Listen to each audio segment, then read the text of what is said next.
आत्मा आत्मा में ज्ञान है तो उसे सत्य क्यों नहीं दिखाई पड़ता है? ये क्योंकि ये पूरा ज्ञान है तो उसे सब सत्य भी मालूम होना चाहिए, असत्य भी मालूम होना चाहिए। फिर ये कंफ्यूजन क्यों रहता है? ये एक प्रश्न। बहुत सुंदर प्रश्न है आपका। आत्मा में ज्ञान है तो उसको सब कुछ क्यों नहीं दिखाई पड़ता? एक बालक में क्षमता है ना। बच्चा जब पैदा हुआ हम देख रहे हैं उसके अंदर क्षमता है, पांच इंद्रियां तो है उसके पास में।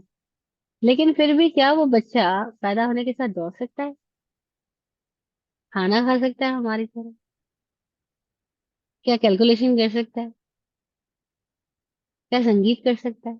क्षमता है लेकिन नहीं कर सकता बच्चा, क्योंकि उसको अपनी क्षमताओं का उपयोग करने के लिए अपने आप को ट्रेंड करना होगा। और क्षमताओं का उपयोग ट्रेंड करने के लिए भी उसको बहुत सारे उपकरणों की जरूरत होगी, जो उपकरण अभी बचपन में है लेकिन डेवलप नहीं है ना। तो हम देखते हैं कि सारी चीजें तो यहाँ मौजूद है, लेकिन हम में से हर कोई सारी चीजें कर सकता है क्या?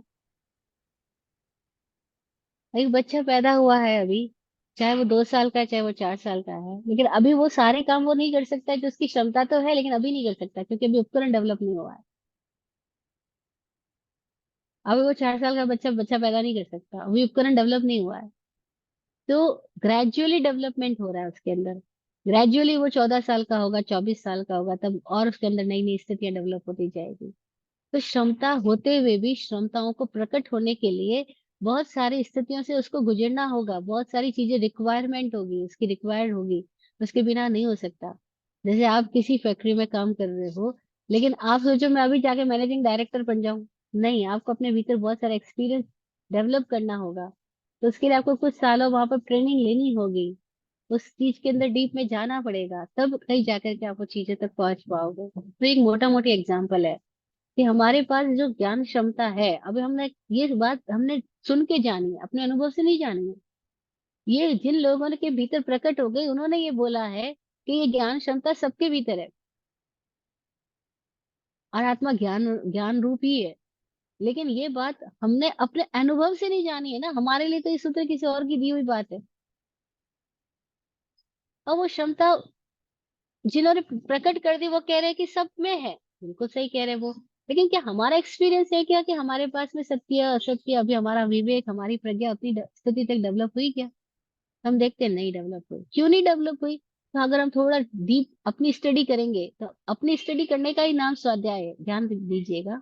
हम अपनी स्टडी करेंगे तो हमें पता लगेगा कि मैं कहाँ पक्ष विपक्ष में उलझा रहता हूँ, इसीलिए सत्य नहीं देख पाता। सत्य देखने के लिए प्राथमिक स्थिति क्या है कि हम निष्पक्ष बने, बिना पक्षपात के जाए, जिसको वैज्ञानिक स्थिति बोला। वैज्ञानिक होने का मतलब क्या हुआ कि इसके पास कोई पक्षपात नहीं है, कोई पूर्वाग्रह नहीं है, कोई धारणा नहीं है। वो किसी की सुनी सुनाई बात को मान करके नहीं चलेगा। वो अपने ही भीतर अपने अनुभव में गुजरेगा, अपने एक्सपेरिमेंट करेगा और अपने एक्सपीरियंस से जानेगा कि ये क्या क्या है। नहीं, हम तो पहले ही कहते थे ये सत्य है, ये गलत है, ये सही है। और इतना बचपन से हमारे दिमाग में भर दिया गया, ये सही गलत, अच्छा बुरा, बड़ा छोटा, ऊंचा नीचा, गोरा काला, अमीर गरीब।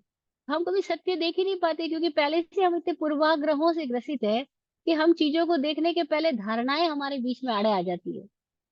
और जहाँ धारणाएं आड़े आ गई, आग्रह आड़े आ गए, मान्यताएं आ गई, बिलीफ सिस्टम्स आ गए, वह हम जो है उसको कैसे देख सकेंगे? तो सत्य क्यों नहीं दिख पाता आप पूछ रहे हो? क्योंकि हम आग्रहों में ही अड़े हुए हैं, पूर्वाग्रहों से ग्रस्त है, और हमारे चारों ओर का माहौल हमें ग्रस्त बनाए रखना चाहता है, वरना हम उनके शिकंजे से बाहर हो जाएंगे, और कोई नहीं चाहता कि वो हमारे शिकंजे से मुक्त हो जाए। वो जो भेड़ों को चलाने वाला चरवाहा है, वो किसी एक भेड़ को अपने ग्रुप से बाहर जाने नहीं देना चाहता है। ऐसी सोसाइटी, ऐसी फैमिली है, ऐसी चारों ओर की स्थितियां है, और फिर हम भी उसी स्थितियों में रहने के लिए, क्योंकि वहाँ सिक्योरिटी है, वहाँ सो कॉल्ड रेस्पेक्ट है, वो सही में रेस्पेक्ट नहीं है लेकिन वहाँ सो कॉल्ड रेस्पेक्ट है कि तुम हमारी मान्यताओं को मानोगे तो हम तुमको मान्यता देंगे। और इस चक्कर के अंदर हम सत्य की तरफ कभी बढ़ते ही नहीं। हम केवल दूसरों से अपने आप को कुछ मनवाने और दूसरों को मानने के लिए बेताब बने रहते हैं। हम गलत दिशा में धकाए गए, और अभी भी चलते जा रहे हैं क्योंकि हमारे भीतर ये साहस ही नहीं पैदा होता कि मैं भीड़ से हटके आग्रह और धारणाओं से हटके, मान्यता और विश्वासों से हटके अपनी आंख खोल के देखो तो सही कि क्या क्या है। वे किसी ने कह दिया ये अमेरिका है, ये जापान है, ये रूस है, ये चाइना है, पर मैं आंख खोल के देखूं तो सही कि धरती कहाँ बता रही है कि यहाँ मैं खत्म हो गई, या भारत खत्म हो गया, या चाइना शुरू हो गया। धरती कहीं बता रही है क्या? हमारी मान्यता, हमने लकीर खींच दी और हमने मान लिया। हमारी मान्यता, हमने लकीर खींच दी कि व्हाइट व्हाइट कपड़ों वाले ये है, ब्लैक ब्लैक कपड़ों वाले ये है, ग्रीन ग्रीन पहनते ये है। हमने धारणाएं दी, अगर धारणाएं छोड़ के देखे तो हमें बड़ी मजा आएगा। एक लड़की आई हमारे पास में, वो एक्यूप्रेशर उसमें सीखा उसने बहुत कुछ। तो चूंकि वो जैन परिवार में है, तो उसकी मम्मी चाहती थी कि तूने एक्यूप्रेशर सीखा है तो साधु साधुओं को तू सेवा देने जाया कर। तो वो बहुत बॉम्बे में रहती है, बहुत सारे साधु साधुओं के परिचय में आई, और एक दिन आके बोलती है, महाराज साहब मुझे तो सारे ही महाराज साहब बीमार नजर आते हैं। ये कोई भी ठीक क्यों नहीं है, जबकि ये रात को नहीं खाते, ये नहीं खाते, वो नहीं खाते, इतना नियम फॉलो करते हैं, फिर ये ठीक क्यों नहीं है, सबके सब बीमार क्यों है? कि मैं हैरान हो गई, दुखी हो गई, मुझे एक साधु संत नहीं दिखाई दे रहा जो कि ये लगता कि देख के हाँ ये स्वस्थ शरीर वाला है। ये सब भरे पड़े इनके भीतर, कितने प्रेशर्स भरे पड़े हैं। अब वो चूंकि लड़की है तो बिना धारणा के देख रही है, बिना आग्रह के देख रही है। वो किसी साधु को इसलिए रेस्पेक्ट नहीं करेगी वो व्हाइट कपड़ों में है। वो तो एक नॉर्मल ह्यूमन बॉडी को वॉच करके आ रही है। वो कह रही है हर कोई बीमारी बीमार दिखाई दे रहा है यहाँ पे। इनको देख करके मेरे भीतर तो जरा सा भी ऐसा नहीं पैदा हुआ कि मैं ये समझूं कि हाँ ये कोई तो स्वस्थ है, कोई तो मजेदार है, कोई तो सही स्थिति में पहुंचा हुआ है। और वो अपना एक्सपीरियंस शेयर कर रही है, हम कह रहे हैं बिल्कुल सही है, और तुम बिना आग्रह बिना धारणा के देख के चलना हमेशा, तो तुम सजग होकर के अपने सत्य को पहुंचोगे। पर हमारे यहाँ बचपन से कितनी तरह की आग्रह धारणा है हमारी। तो चेतना ज्ञानवान है, लेकिन हम क्या उस जो वक्तव्य जहां से आया है, क्या हम उस स्थिति में पहुंचे हैं? नहीं, अभी हम नहीं पहुंचे हैं। हर एक बालक के अंदर क्षमता है बच्चा पैदा करने की, लेकिन क्या वो बच्चा पैदा करने की क्षमता में आ गया है? नहीं। उसको अपने शरीर की उस स्थिति तक पहुंचने में अभी वर्ष लगेंगे। 16 वर्ष, 18 वर्ष, 22 वर्ष, कोई वर्ष लगेंगे। उसके भीतर की लब्धियां, उसके भीतर की निवृत्ति उपकरण को डेवलप होने में टाइम लगेगा। हाँ, निवृत्ति लेकर आया है, वो रचना लेकर आया है शरीर की, उपकरण लेकर आया, लेकिन उसके उपकरण में वो लब्धि नहीं लाया अभी। लब्धि है भी तो वो सुप्त है, अभी उसका उपयोग जागृत नहीं हुआ है। तो ऐसे हमारे भीतर क्षमता है, ये हमने ज्ञानियों से सुन लिया, किसी अनुभवियों का कथन है, ये हमारा कथन नहीं है। हमारा एक्सपीरियंस क्या है कि हम तो झूठ में ही रचे बसे हैं। ये सारा कुछ झूठ हमको दिया गया है, धारणाएं दी गई है, धारणा और मान्यताओं के इतने गहरे जाल हमारे ऊपर है कि हमारे अंदर विश्वास इतने भर दिए गए कि तुम जैन हो, तुम शाकाहार, तुम ये हो, तुम वो हो, फिर ये तुम्हारी मम्मी, यही तुम्हारे धर्म गुरु, यही तुम्हारा परंपरा, बस, और उसको हम मान के पकड़ के बैठ गए। सत्य के लिए चाहिए निष्पक्ष आंख। सत्य के लिए चाहिए वह आंख जिसके ऊपर कोई पक्षपात ना हो, कोई आग्रह नहीं, कोई धारणा नहीं, कोई बिलीफ सिस्टम ही नहीं। पर हम में से हर कोई ट्राई करता है कैसे हम अपने बच्चों में भी बिलीफ भर दें। अभी बच्चा बोलना ही शुरू नहीं, उसके पहले हम उसको नवकार मंत्र रटा देते हैं। वो कभी नवकार को खोजेगा ही नहीं, नवकार की महिमा जानेगा ही नहीं, क्योंकि उसको वो तो उसको बचपन में पिला दिया गया। बिना प्रश्न के उसको उत्तर रटा दिए गए। वो कैसे जानेगा प्रश्न क्या है और उत्तर तक पहुंचने का प्रक्रिया क्या है? उसने और अपने हम से जानने की कोई स्थिति हमने नहीं छोड़ी ना। और हम जिंदगी भर बाल जीव ही बने रहते हैं। Yes yes yes. क्योंकि समाज यही चाहता है कि हम बालजी बने रहे, ताकि तो हम उनके कंट्रोल में रहे, वो चलाए और हम चले। और फिर वो हमें चलाने के उनके पास अपने तरीके, लालच दिखाता है, भय दिखाता है।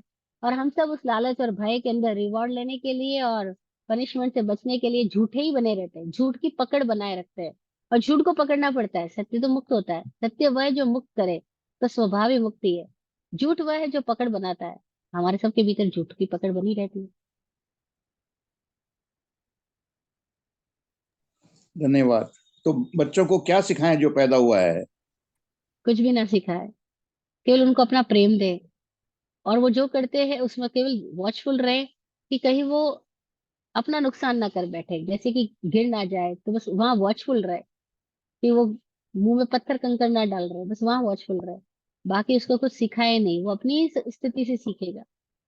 वो खुद ही सीखेगा ही, क्योंकि वो सीखने के लिए ही आया है, वो जिज्ञासा लेकर के ही आया है। और हम सिखाने के चक्कर में उनकी जिज्ञासाओं को मार देते हैं। हाँ, जब वो कुछ सीखने के लिए प्रश्न करे, उस समय उसको सहयोग प्रदान करना। उस प्रश्न की दिशा में अगर आपको ज्ञान है, अनुभव है, तो बोलना। नहीं है ज्ञान, नहीं है अनुभव, तो जिनके पास ज्ञान अनुभव है उसके पास उनको ले जाना। एक महिला के बारे में स्वामी जी बात करते हैं, उनकी फ्रेंड है वो, कि उसके बच्चे ने जब पहली बार प्रश्न किया कि मम्मी ये जेब्रा क्या होता है, क्योंकि स्कूल में जेड के साथ जेब्रा पढ़ाया जाता है, तो उसकी मम्मी ने जेब्रा दिखाने के लिए उसको उन जंगलों में लेके गई जहाँ जेब्रा पाया जाता है, और वहां जाके दिखाया कि देखो बेटा ये जेब्रा होता है। मजेदार है वो महिला। वो अपने बच्चे को कोई फालतू ज्ञान नहीं देना चाहती, वो अनुभव का ज्ञान देना चाहती है। अगर वो बच्चा पूछे गर्मी क्या है, तो उसको टच करके बताया कि देखो यहाँ पे क्या एहसास हुआ तुमको, गर्म का एहसास हुआ, ये गर्मी है। अनुभव ज्ञान अगर दे सको तो मजेदार बात है। नहीं हो तो जिनसे अनुभव मिल सकता है उनके पास ले जाना, लेकिन धारणाएं मत पकड़ाना। धारणाएं पकड़ा करके हम अपना नुकसान देख रहे हैं, हमारा कितना नुकसान हुआ।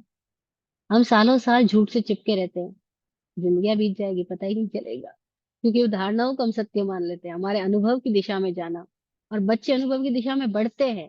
आप उनको लाख मना करो या आगे हाथ मत लगा, वो जाएगा, हाथ लगाएगा, क्योंकि हाथ लगाने पर उसको पता लगेगा वो आगे। और हम उसको पान बांधते हैं, नहीं नहीं नहीं तू जाना मत। उसको जाने दो, वो अनुभव से जानेगा कि आग क्या है। और एक बार अनुभव से जान लेगा, दोबारा वो खुद ही आग की तरफ नहीं जाएगा।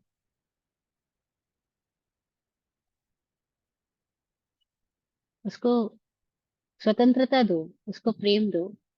वो जब जिज्ञासा करे तो उसके जिज्ञासाओं को सही मार्ग दो, तो आप सही पेरेंट्स हो। वरना अपनी धारणाएं पकड़ा करके आप बच्चे को वही बना रहे हो जो आप सीख करके आपके जीवन में जिससे मजा नहीं आया।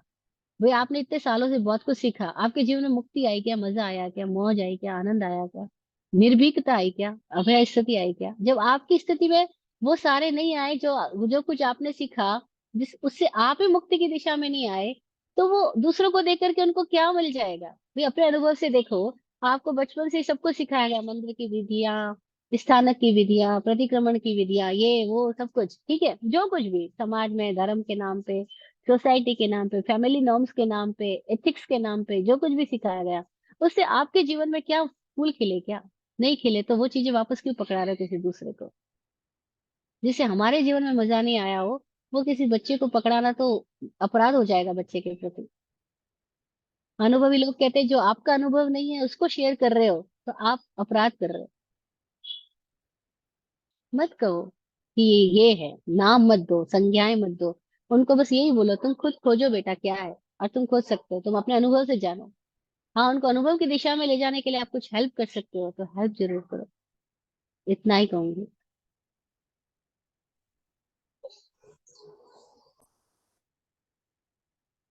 बात तो और भी की जा सकती है इस सब्जेक्ट में, लेकिन अभी मैं यहीं पे रोकती हूँ। पहले एक सूत्र भी पकड़े तो सही हम, कि जो हमारे अनुभव में नहीं आया वो हम बच्चे को ना दें। जिसने हमारे जीवन में मौज नहीं लाया, जिस जिस शिक्षा ने हमारी जिंदगी को मजेदार नहीं बनाया, वो शिक्षा हम बच्चे को पर ना थोपे। उनको स्वतंत्रता दे, प्रेम दे, वो भय मुक्त रहे ऐसे वातावरण दे।